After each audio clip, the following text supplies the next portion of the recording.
C'est une drôle d'atmosphère qui règne actuellement aux archives départementales de la Moselle. Animaux étranges, inconnus, objets rares et fossiles millénaires y composent un monde à la frontière du rêve et de la réalité.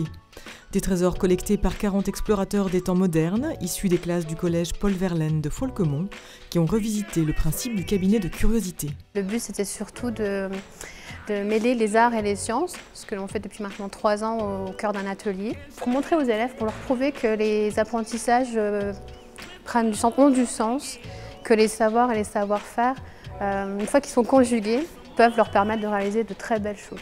Une belle occasion de concrétiser de façon ludique l'enseignement dispensé tout au long de l'année.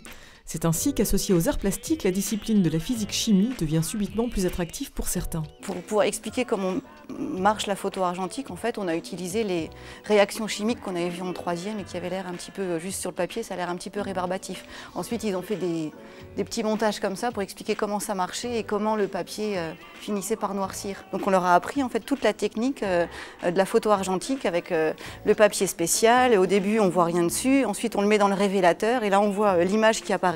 Et ça, ils ont trouvé ça magique. Magie de créer son propre sténopée, d'en comprendre le fonctionnement, ou encore magie de plonger dans les abysses pour y faire naître des pieuvres, de jouer les archéologues dans les carrières de schiste.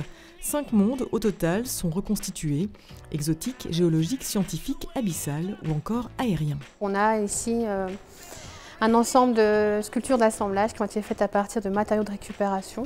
Donc on a par exemple ici un très bel exemplaire d'une harle couronnée, faite à partir de matériaux métalliques, petites cuillères, seaux, fouets, essentiellement des instruments de cuisine qui ont été donc détournés de leur fonction. À chaque fois, il s'agissait donc d'utiliser des matériaux qu'ils avaient sous la main et de les recycler et de les réutiliser dans leur production, puisque l'atelier a quand même un esprit de développement durable. 1 an de travail aura été nécessaire aux 40 collégiens volontaires pour monter Curiosphère, un voyage fait main au cœur des règnes minéral, végétal, animal, qui leur aura permis de glaner de nombreux prix, mais également de faire naître quelques vocations.